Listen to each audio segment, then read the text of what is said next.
राजीव रंजन, मैं आपका रुख कर लेती हूँ। राजीव, लगातार महाअघाड़ी सरकार की तरफ से अभी अभी थोड़ी देर पहले तक ये कहा जा रहा है कि आखिरी दम तक लड़ेंगे, तो आखिरी दम तक लड़ने की ताकत बची है क्या?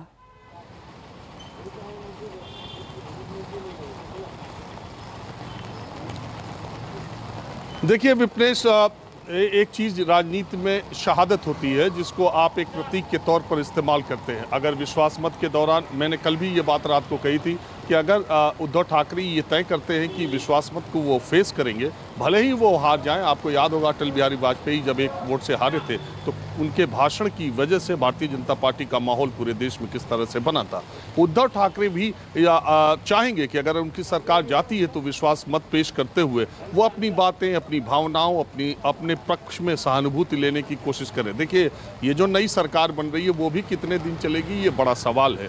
और दूसरी बात है, कार्यकाल भी अब मुश्किल से 25-26 महीने का इस विधानसभा का बचा है। तो अब जो हुआ सो हुआ। अगले चुनाव की तैयारी के लिए उद्धव ठाकरे, एनसीपी, कांग्रेस किस तरीके से आगे जाएंगे और इस मौके का कैसे फायदा उठाना है ज़्यादा से ज़्यादा सरकार बचाने की कोशिश, मुझे लगता है कि अब नाकाफ़ी है महाविकास आघाड़ी के लिए। जहाँ तक अभी चर्चा की बात है, सुप्रीम कोर्ट में सुनवाई होने से पहले ही आपकी डिबेट में उन तमाम कानूनी बारीकियों की जानकारी और कितनी तरह से जलेबी छन सकती है, ये सब प्रभाकर, अशोक जी और ईशानी जी ने बता ही दिया है। लेकिन संविधान के मोटे तौर पर जानकारी के मुताबिक अगर राज्यपाल को ये लगता है और ये उनका विशेषाधिकार है कि सरकार अल्पमत में आ गई है, तो वो फ्लोर टेस्ट के लिए कह सकते हैं। ये सिंपल सा रूल है और इसमें आज तक, जैसा इन लोगों ने भी बताया, आज तक सुप्रीम कोर्ट ने कोई दखल अंदाजी नहीं की है। हाँ, विश्वास मत के लिए ज़्यादा समय राज्यपाल ने दिया है तो उस समय को कम करने के लिए याचिकाएं पड़ी हैं। कभी किसी सरकार की तरफ से भी मुझे लगता है कि ये इस तरह का विपक्ष की तरफ से तो जाती रही है। तो मुझे नहीं लगता कि इसमें सुप्रीम कोर्ट से कोई राहत महाविकास आघाड़ी को मिलने वाली है, अभी तक ऐसा लगता है। दूसरी बात ये भी है कि महेश जेठमलानी, जो राम जेठमलानी के पुत्र और बहुत बड़े वकील हैं, देवेंद्र फडणवीस, उनको लेकर के अमित शाह के पास गए थे, जेपी नड्डा के पास गए थे। और आप तस्वीरों में देखिए, राज्यपाल से मुलाकात के दौरान भी महेश जेठमलानी उनके साथ साथ थे। तो पूरी कानूनी राय लेकर के ही ये एक्शन लिया गया। एक ये जो पूरा सियासी घटनाक्रम है विपनेश, वो कहीं से सियासत की नहीं, एक फिल्मी कहानी की तरह लग रहा है, जहां 5 सितारा होटल, 7 सितारा होटल, 40 कमरे, 50 कमरे, चार्टर्ड प्लेन, ये सिक्योरिटी, वो सिक्योरिटी, और पूरा क्लाइमेक्स बना हुआ है।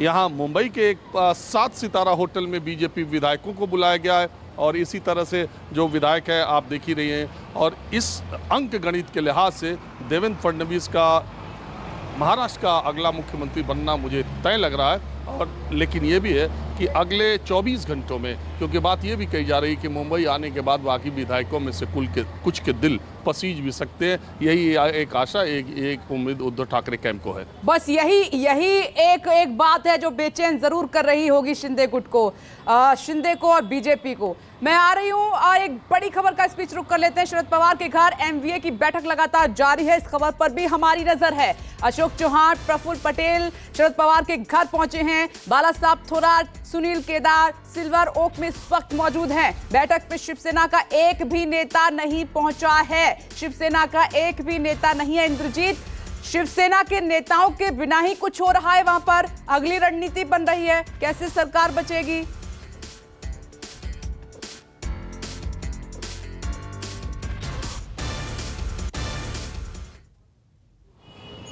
और इतने बड़े मास्टर हैं, उनको राजनीति का चाणक्य कहा जाता है। यही कारण है कि जब विशेष अधिवेशन बुलाने की बात आई और तभी एनसीपी और कांग्रेस कोटे के जितने भी मिनिस्टर हैं, जो सीनियर मिनिस्टर हैं, वो यहाँ पर आए हुए हैं और लगातार उनसे एडवाइस ले रहे हैं कि आगे का रुख क्या होगा। लेकिन सबसे बड़ा सवाल ये है कि शिवसेना कोटे का कोई भी मंत्री या नेता यहाँ पर नहीं आया है।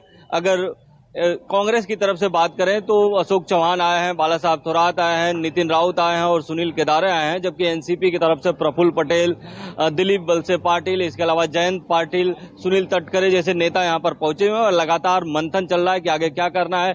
क्योंकि आज ही कैबिनेट की बैठक होनी है और एक चर्चा ये भी चल रही है कि हो सकता है कैबिनेट की बैठक के बाद कुछ परिस्थितियां बदले। यही कारण है कि लगातार शरद पवार और एनसीपी कांग्रेस भी इस मामले पर नजर बनाए हुए हैं कि शिवसेना का रुख क्या होगा। साथ ही अगर बाला साहब थोरात की बात करें तो उन्होंने कुछ देर पहले मीडिया से बात की। उन्होंने कहा कि राज्यपाल ने जो विशेष अधिवेशन बुलाने की बात कही है वो वक्त बहुत कम मिला है।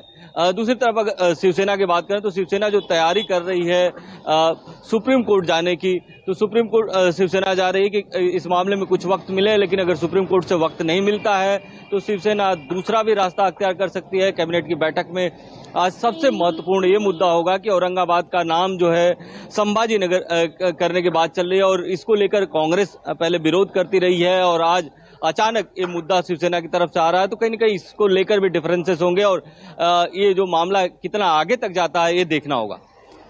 ठीक है, आप नजर बना के रखिएगा। अशोक जी, एक बार फिर से मैं आपके पास आ रही हूँ। ये जो बैठक चल तो रही है लेकिन शिवसेना का एक भी नेता इसमें मौजूद नहीं है। महाराष्ट्र के चाणक्य शरद पवार उसमें मौजूद हैं, और भी नेता मौजूद हैं, लेकिन शिवसेना का कोई नेता मौजूद नहीं है। तो ये क्या वाकई में सरकार बचाने के लिए कोशिश है या फिर विपक्ष अपनी कोई रणनीति बना रहा है? नहीं, ये तो सरकार बचाने की कोशिश ही होगी, क्योंकि जब ये सरकार बनी महाविकास आघाड़ी की तब भी शिवसेना का रोल एक स्कूल में जैसा क्लास में एक बच्चा रहता है ओबीडियंट स्टूडेंट, वैसा ही था। और उस क्लास का लेक्चरर तो शरद पवार थे।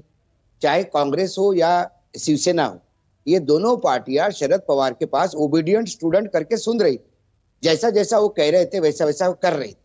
शायद यही एक कारण है कि आज ये स्थिति। नमस्कार, मैं हूं मानक गुप्ता। अगर आपको हमारा ये वीडियो पसंद आया हो तो इसे लाइक और शेयर जरूर करें, और हाँ, हमें सब्सक्राइब और फॉलो करना ना भूलें ताकि आप देश और दुनिया की कोई खबर मिस ना करें। तो जुड़े रहिए हमारे साथ और देखते रहिए न्यूज़ 24।